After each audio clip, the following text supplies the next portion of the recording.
الحمد لله نحمده ونستعينه ونستغفره ونؤمن به ونتوكل عليه ونعوذ بالله من شرور أنفسنا ومن سيئات أعمالنا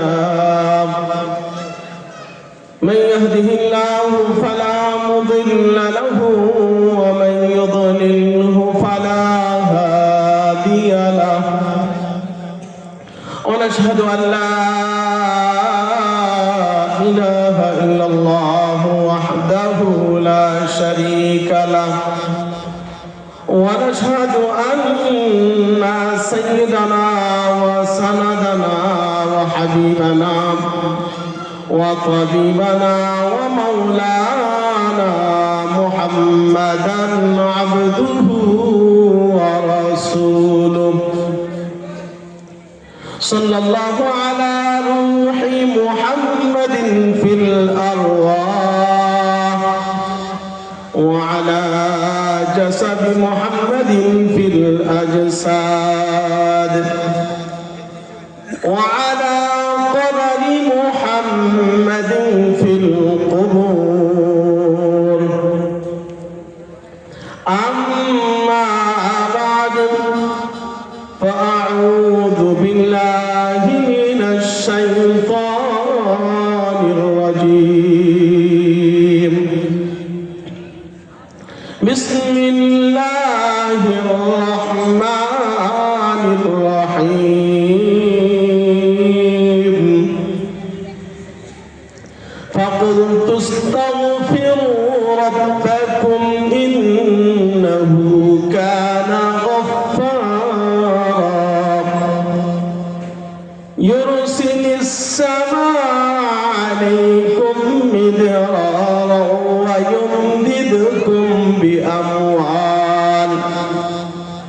ويمددكم بأموال وبنين ويجعل لكم جنات ويجعل لكم أنهارا ما لكم لا ترجون لله وقارا وقد خلقكم أطوارا ألم تروا كيف خلق السماوات والأرض وقال رسول الله صلى الله عليه وسلم التائب من الذنب كمن لا ذنب له صدق الله العظيم وصدق رسوله النبي الأمي الكريم ونحن عليه لمن الشاهدين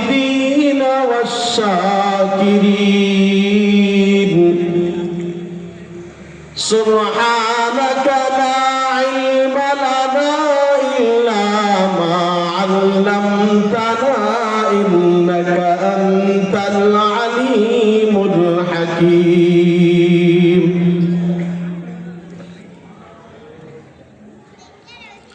إلهي گرک دریائے گناہم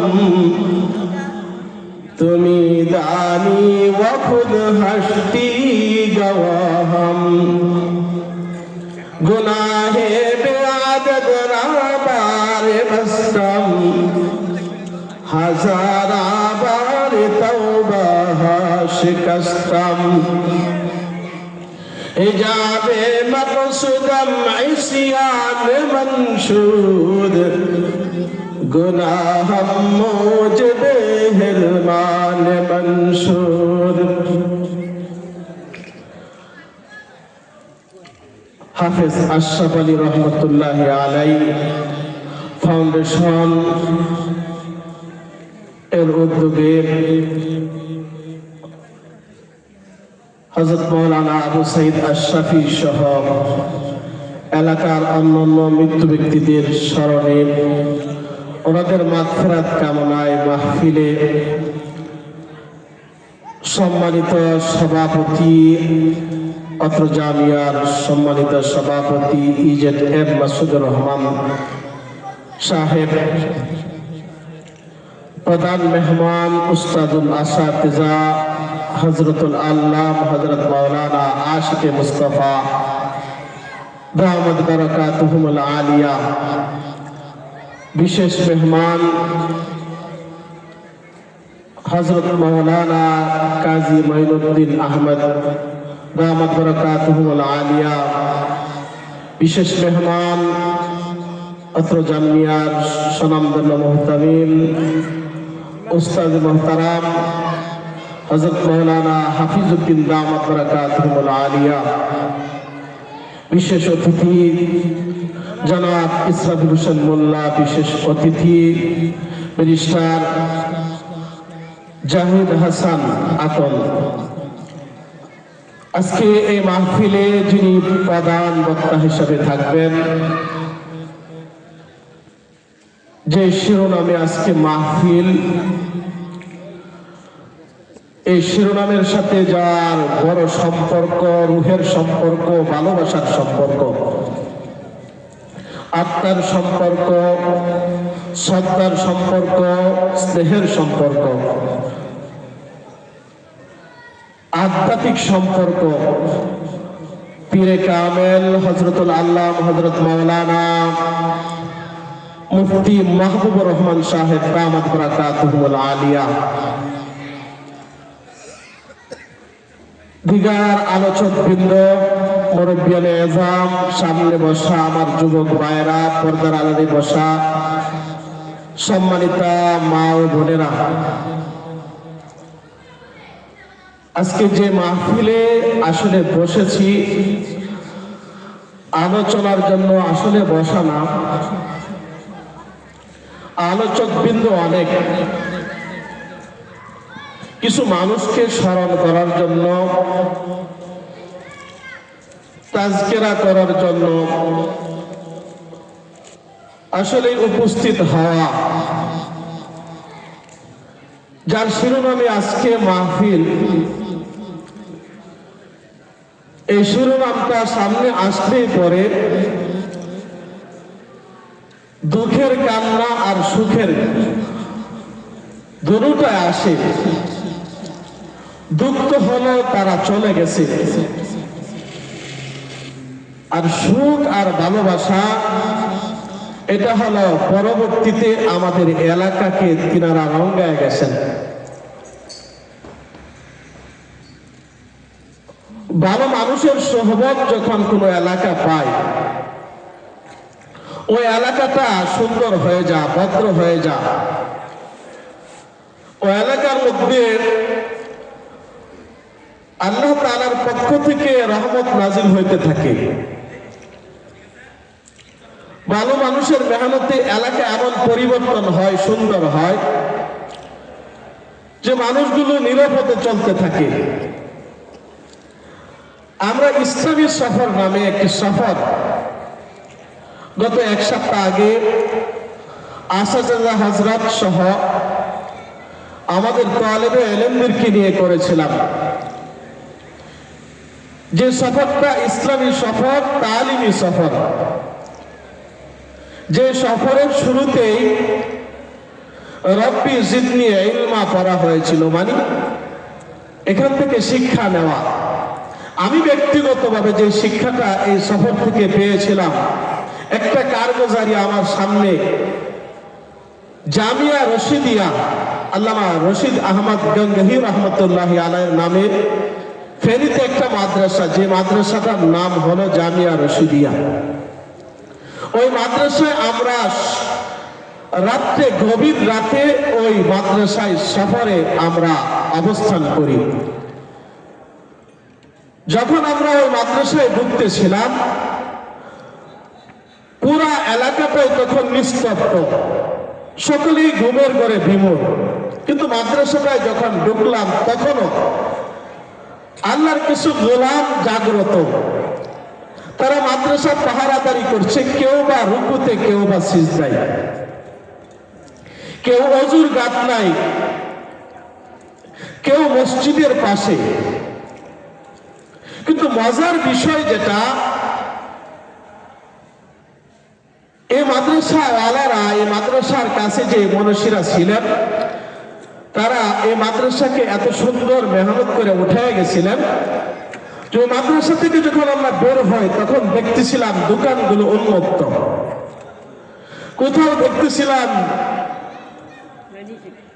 কিছু পণ্য এভাবে রেখে দিছে, ডিমগুলো এমনিতে ট্রের উপর রাখা আছে, কেউ ধরবে বলে দোকানদার ভয় পাচ্ছে না, বস্ত্র রেখে দিচ্ছে, বিভিন্ন পণ্য এখানে ওপেন করে রেখে দিচ্ছে। তাদের ভিতরে একটা জিনিস আছে যে এই এলাকার মধ্যে নিরাপত্তা এতটুকু যে আমরা এই দোকানের মধ্যে যদি এভাবে রাখা দিই, কেউ এই দোকানের মধ্যে খেয়ানত করবে না, আমানতের সাথে এটাকে দেখবে। বাস্তবতাও তাই দেখেছি আমরা। আলহামদুলিল্লাহ, এলাকার মধ্যে কোনো খেয়ানত হওয়ার সম্ভাবনা নেই। তো আমি ওইখান থেকে একটা কথা এই এলাকার মধ্যে ছড়াইতে আমরা এখানে শিখতে চাই। এটা হলো, আমরা অনেক এলাকায় দেখেছি, কিন্তু এলাকার মধ্যে গেলে পরে ইমাম সাহেবরা যদি চলে যায়, এখানে কেউ নামাজ পড়াবে এমন কোন লোক পাওয়া যায় না। আলহামদুলিল্লাহ, আলহামদুলিল্লাহ, হাফেজ আশরাফ আলী রহমতুল্লাহ আলাইহির মেহনতে আজকে আসরের পরেও শুনতেছিলাম বুড়া থুরথুরা যে লোকগুলো আসলে অনেক সময় দেখছি মসজিদেও আসে না, খুব নামাজিও না, কিন্তু তেলাওয়াত শুনে মনে হলো যে এটা আসলে কোনো সাধারণ মানুষের শেখানো তিলাওয়াত না, এটা হলো একজন হাফেজে কোরআনের তিলাওয়াত। হাফেজে কোরআন শিখিয়েছে, এই জন্যই তারা এরকম বিশুদ্ধ তিলাওয়াত করতে জানে। তেলাওয়াত তো এমন করেছে, মনে হয়েছে যদি তাদেরকে ইমাম সাহেব চলে যায়, কাউকে যদি দাঁড় করিয়ে দেওয়া হয়, আলহামদুলিল্লাহ তারা নামাজ পড়াইতে পারবে। এই যে এক মেহনত, কোরআনের বিশুদ্ধতার মেহনত করে গেছেন তো অনেক আগে। আলহামদুলিল্লাহ, এই মেহনতে এখনো এই এলাকার মধ্যে বিশুদ্ধ তিলাওয়াতের যে ধারাবাহিকতা চলতেছে। আলহামদুলিল্লাহ, এখন তো হাফেজে কোরআন প্রতি বছর, এবছর যখন আমরা মাদ্রাসায় হাফেজে কোরআনদের তালিকা পেশ করতেছিলাম, নাম নিতেছিলাম, আলহামদুলিল্লাহ এই এলাকারও অনেক তালেবে ইলম হাফেজে কোরআনদেরকে দেখা গেছে তারা এবছর ভাগে নিয়েছেন। এটা হলো ওই যে আমাদের হাফেজ আশরাফ আলী রহমতুল্লাহ আলাইহির কষ্টের ফসল। তিনি যুবক অবস্থায় এই বিদ্যাদেরকে তিলাওয়াত শিখিয়েছেন, এখনো তারা এই তিলাওয়াতকে এত সুন্দর করে মনের ভিতরে গেঁথে রেখেছেন, দিলে আটকিয়ে রেখেছেন। আলহামদুলিল্লাহ, তিলাওয়াত শুনলে মন জুড়ায়া যায়। অনেক এলাকায় তাবলিগে সময় কাটিয়েছে, দেখছি বুড়া মানুষকে তিলাওয়াত শিখাইতে গেলে অবস্থা এমন হয়, বারবার বলতে বলতে বলতে এক সময় মনে হয় যা তিলাওয়াত করতেছে এটাই করতে থাকে। কিন্তু আলহামদুলিল্লাহ, এই এলাকার মধ্যে, এই এলাকার মানুষকে এটা আমার কাছে খুব ভালো লাগে। ছোট থেকে এই এলাকায় থাকার সুযোগ হয়েছে, যদিও আমার জন্ম হলো গফরগাঁও রসুলপুর ইউনিয়নে, কিন্তু আমার এই জন্মের পর থেকে আমি এই এলাকায় যতটুকু সময় কাটানো হয়েছে, যে সময়টুকু গেছে, আমি আমার এলাকার ওই জন্মভূমিকে ওইভাবে আমি জন্মভূমি হিসাবে বলতে পারবো না। কারণ হলো আমার বয়স যখন 8 বছর বয়স, তখন থেকে এই এলাকায় আসা। একটা 8 বছরের বাচ্চা যখন কোনো এলাকায় আসে, তার জন্মভূমিটা এটা বলা লাগে। এই হিসাবে আসলেই যদিও জন্মভূমি হলো গফরগাঁও রসুলপুর, কিন্তু বলতে হবে আসলে শ্রীপুর কর্ণপুর গোসিঙ্গা ইউনিয়নে জন্ম, এটা বলা লাগবে। কারণ হলো ওই যে শিশুকালটাই এখানে কেটেছিল। তো শিশুকাল থেকে যে বিষয়টা দেখে আসছি এলাকার, একটা হলো বিশুদ্ধ তিলাওয়াত, আরেকটা হলো আলেমদের প্রতি গভীর শ্রদ্ধা ভালোবাসা। এলাকার মানুষের দ্বীনের প্রতি এত শ্রদ্ধা আর ভালোবাসা, দ্বীনের প্রতিষ্ঠানের প্রতি এত শ্রদ্ধা ভালোবাসা। ছোটবেলায় যখন এখানে এসেছিলাম, যখন মানুষ একেবারেই গরিব, মানুষের নিজেরই চলা খুব কষ্টকর, হাফেজ আশরাফ আলী রহমতুল্লাহ আলাইকে দেখেছিলাম। তিনি কিন্তু একজন হাফেজ এবং আলেম, যদিও মাদ্রাসায় পরিপূর্ণভাবে দাওরা হাদিস পর্যন্ত পড়ার সুযোগ হয় নাই, কিন্তু আলহামদুলিল্লাহ যতটুকু পড়েছিলেন আমলে মজবুত করেছিলেন। ইমান দিয়া শক্তি মজবুত যেই অন্তরে ধারণ করেছিলেন, এ কারণে পুরো এলাকায় ঘুষিঙ্গা ইউনিয়নে তিনি আলোচনা পেশ করতেন, প্রধান বক্তা থাকতেন। উনি যখন আলোচনা পেশ করতেন, মানুষগুলো শ্রোতাগুলো মনোমুগ্ধ হয়ে, আমি দেখতাম এই জুমা মসজিদে যখন আলোচনা পেশ করতেন হুজুর, কোন একজন ব্যক্তির এই সাহস হইতো না যে হুজুর নামাজের সময় তো হয়ে গেছে, এ কথা বলার সাহস কেউ করতেন না। যখন নামাজ পড়তেন আলোচনা শেষ করে, তখনই মানুষ হুজুরের পিছনে ইক্তেদা করে নামাজ পড়তেন। তো যে বিষয়টা বলতে চাই যে তখনও দেখতাম এই গরিব মানুষগুলো, এই অসহায় মানুষগুলো যখন হুজুর ডাক দিতেন, এই যে আমার মাদ্রাসার তালেবে ইলমগুলো দেখো, এই যে 20 জন ছাত্র দূর থেকে আসছে, কর্ণপুরের ছাত্র তখন খুব কম থাকতো, এদের খাবারের ব্যবস্থা নাই। তো দেখতাম মানুষগুলো যখন সামনে হুজুর কথা বলতেন, চোখ দিয়ে পানি পড়তে থাকতো, চোখে পানি, কিন্তু গভীর শ্রদ্ধা নিয়ে তাকেই আসে হাফেজ আশরাফ আলী কি বলে। যখনই তিনি বলতেছিলেন যে দেখো আমার এই মাদ্রাসার এই 20 জন ছাত্র, এদের খাবারের ব্যবস্থা নাই, এরা কি খাবে আমি জানি না, আমাদেরকে সকালে নিয়ে বসে যাইতেন, গভীর রাতে 4টা যখন বেজে যাইত বাস্ত, তখন উনি পুরা এলাকা সফর করায়া, ঘুম থেকে জাগ্রত করায়া আল্লাহর দরবারে সকলকে উঠায়া দিতেন, তাহাজ্জুদের নামাজে দাঁড় করায়া দিতেন। আর আল্লাহর বান্দা অজস্র চোখের পানি ছাড়া ছাড়া আল্লাহকে বলতে থাকতেন, আল্লাহ আমি তো এই মাদ্রাসায় দাওয়াত দিয়েছি, আমি তো এই মাদ্রাসায় ছাত্রগুলো রেখেছি, আমার জানা নাই আমি এদের খাবারের ব্যবস্থা কোথায় থেকে করব। আল্লাহ আপনি খাবারের ব্যবস্থা করে দেন, থাকার ব্যবস্থা করে দেন, আল্লাহ মাদ্রাসার যাবতীয় ব্যবস্থা আপনি করেন। এই গভীর রাত্রে এই রুনাজারি করতেন। আর এই যে এলাকাবাসীকে জুমার দিন দেখতাম যখন খুব কষ্ট হয়ে যেত ছাত্রদের, 3 দিন 2 দিন খাবার নাই, তখন জুমার নামাজের পরে বলতো, এই যে দেখো আমার এই ছোট্ট খুকুমণিগুলো, এই যে কোমলমতি ছাত্রগুলো, এদের খাবার নাই। তখন দেখতাম ওই এলাকাবাসীর গরিব মানুষগুলোর চোখে পানি, এই চোখে পানি নিয়েই তারা হুজুরের ডাকে সাড়া দিয়ে এক একজন তালেবে ইলমদেরকে নিয়ে নিয়ে তাদের ঘরে খাবারের ব্যবস্থা করত। এমন মানুষগুলো খাবারের ব্যবস্থা করত, নিজের খাবারের ব্যবস্থা নাই। সকালে খাবে একজন, কিন্তু তার পরিবারের সদস্য হলো 3 জন, আরেকজন তালেবে ইলমকে নিয়ে যাইতেন। খাবারগুলো যাই জুটত প্রথম ওই তালেবে ইলমকে খাওয়াইতেন, এরপরে নিজেরা পরিবারে যতটুকু মিলে সম্ভব হইতো খাইতো, আর না হয় দেখা যাইত যে তারা এমনিতেই বসে থাকতো। এভাবেই এই তালেবে এই এলাকার মানুষগুলো তিনাকে ভালোবাসা দিয়েছিলেন।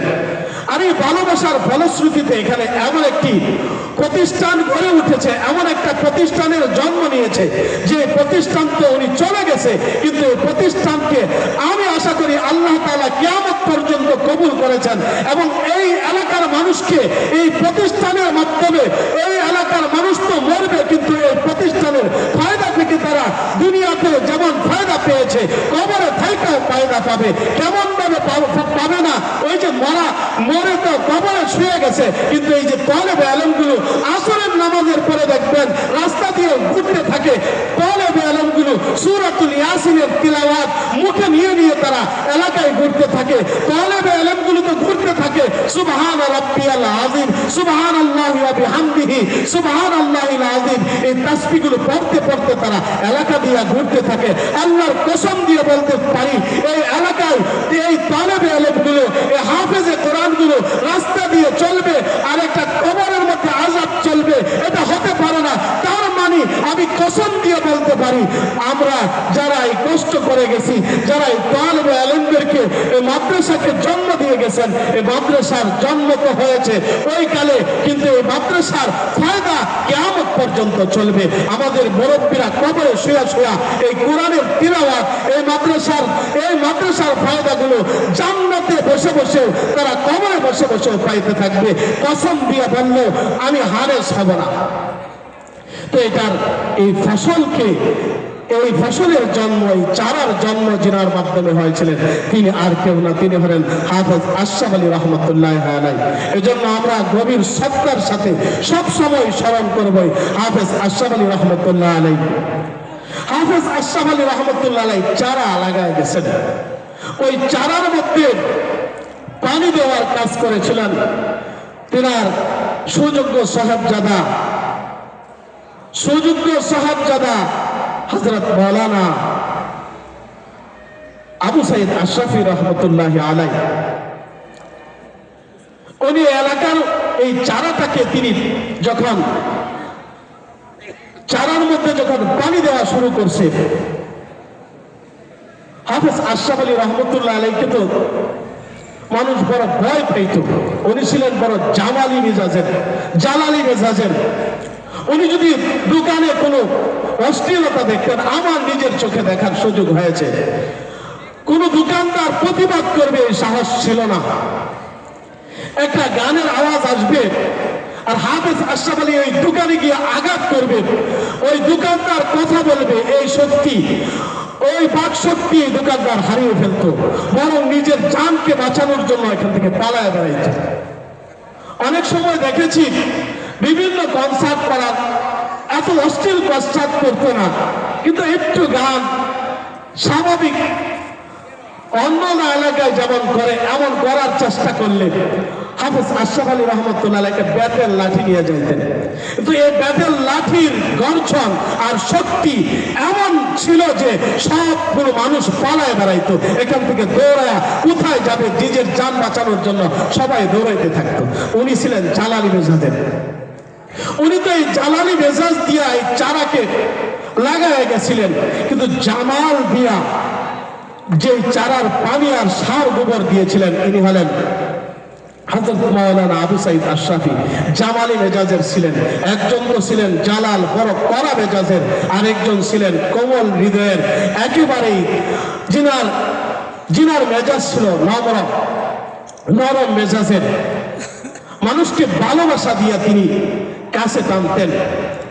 আমি দেখেছি যাদের সাথে চলতেন, অনেকদিন চলার পরে এই কথাটা উনি বলতেন, উনি বেশিরভাগ ওই বন্ধু বান্ধব ছিল, তুমি এমন করে বলতেন, তোকে তো আমি ফজরের নামাজে দেখলাম না গতকাল, আসরের নামাজে কেন দেখি না, নামাজের মধ্যে তোদেরকে কেন দেখা যায় না, তোরা খালি শুধু এই দুনিয়া নিয়েই ঘুরতে থাকবে, খেলাধুলা নিয়েই ঘুরতে থাকবে, নামাজেও তো আসবে, এক দুইবার তো নামাজেও আসা দরকার, নামাজে তো তোদেরকে দেখা যায় না।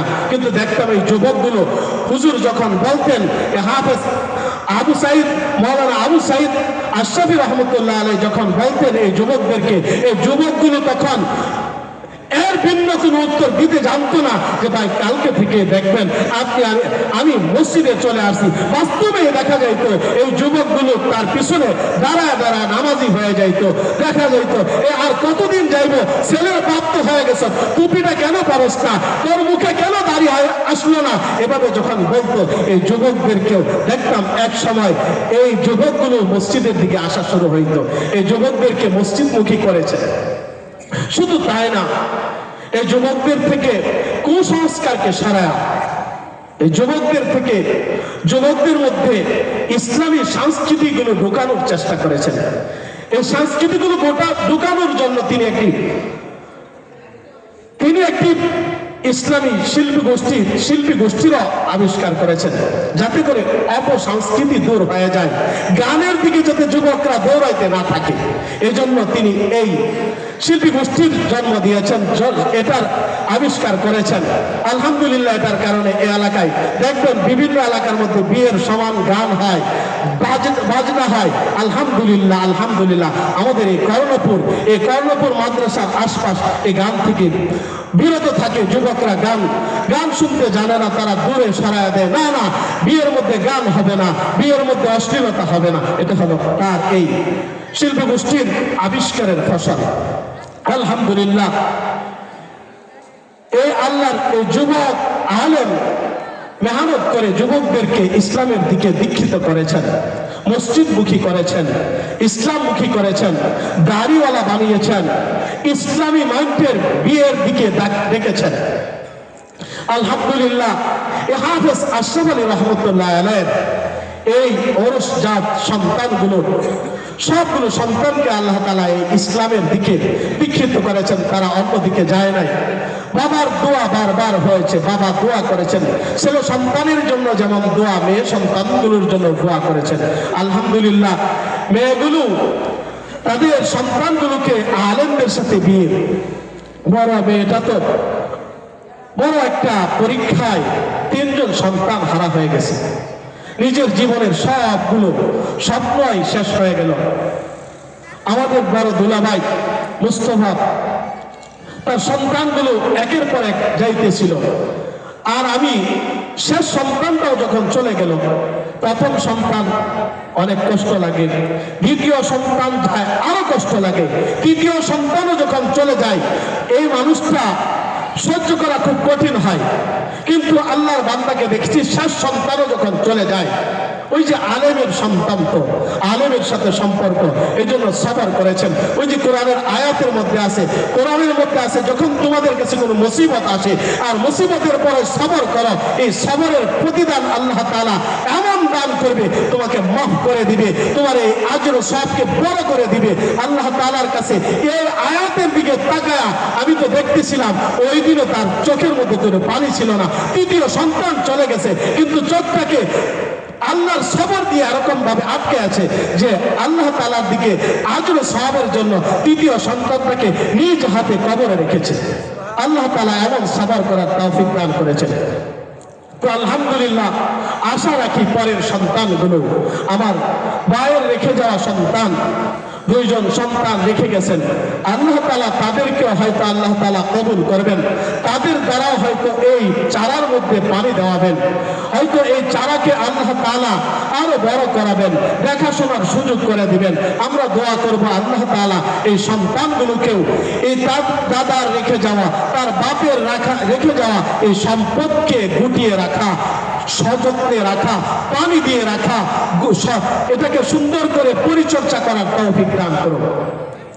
আমি আয়াতে কারিমার একখানা আয়াত তিলাওয়াত করেছি।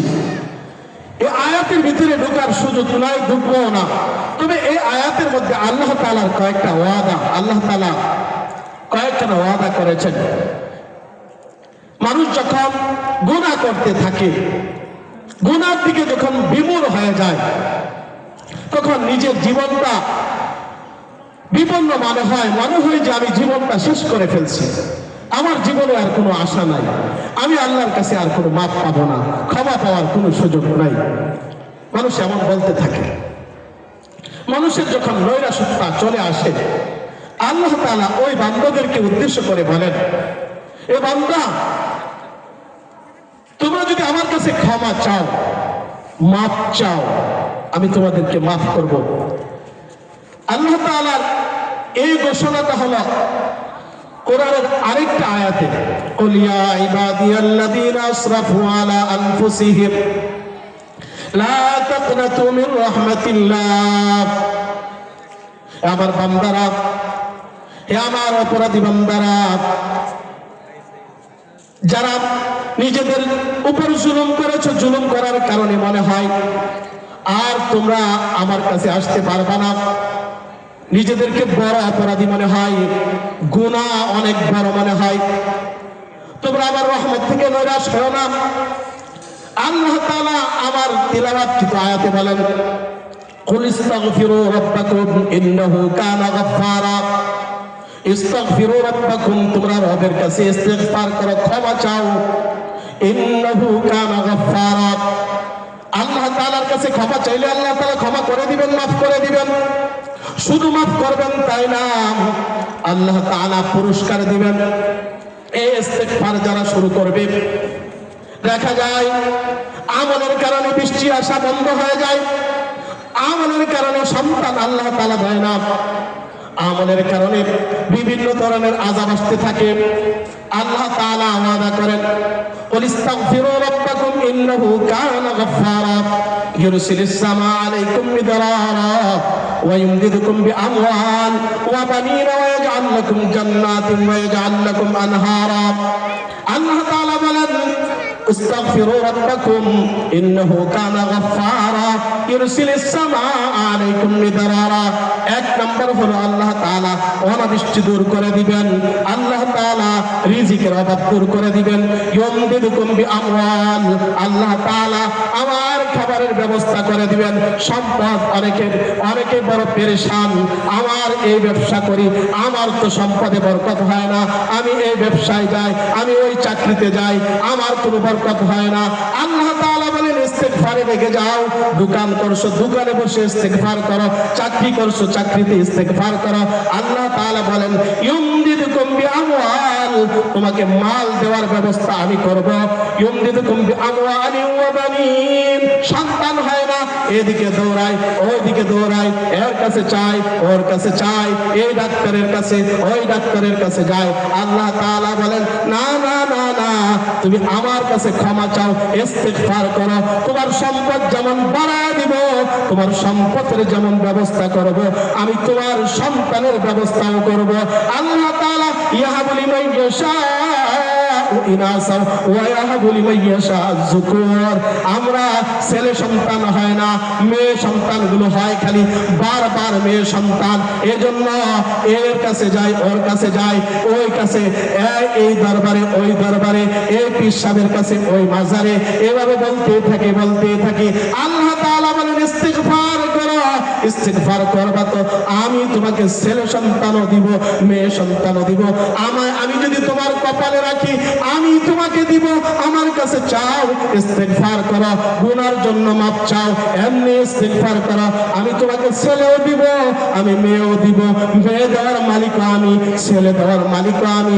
আমি যেমন দিতে পারবো ছেলেকে, মেয়েকেও আমি দিতে পারবো। আল্লাহ তাআলা বলেন, ওয়া ইউমদিদুকুম বিআমওয়াল ওয়া বানিন ওয়া ইয়াজআল লাকুম জান্নাতিন ওয়া ইয়াজআল লাকুম আনহারা। ইস্তিগফার যখন করতে থাকবা, আল্লাহ তাআলা ইস্তিগফারের বদৌলতে তোমাকে জান্নাতের ব্যবস্থাও করে দিবেন। এজন্য ছোট একটা আমলের কথা আমরা স্মরণ রাখবো, ইস্তিগফার। এই আমলের দ্বারা আল্লাহ তাআলা বড় গনিমত আমাকে দান করবে। আল্লাহ তাআলা আমাদেরকে ইস্তিগফার করে আল্লাহ তাআলার কাছ থেকে পাওয়ার তৌফিক দান করুক। এই ব্যক্তিদ্বয় হযরত হাফেজ আশরাফ আলী রহমাতুল্লাহ আলাইহি, হযরত আবু সাঈদ আশরাফি সহ এই পরিবারের প্রতি আমাদের সকলকে শ্রদ্ধা, মহব্বত, ভালোবাসা, স্নেহ দিয়ে সহযোগিতা করার তৌফিক দান করুক। ওয়া আখিরু দাওয়ানা আলহামদুলিল্লাহি রাব্বিল আলামিন।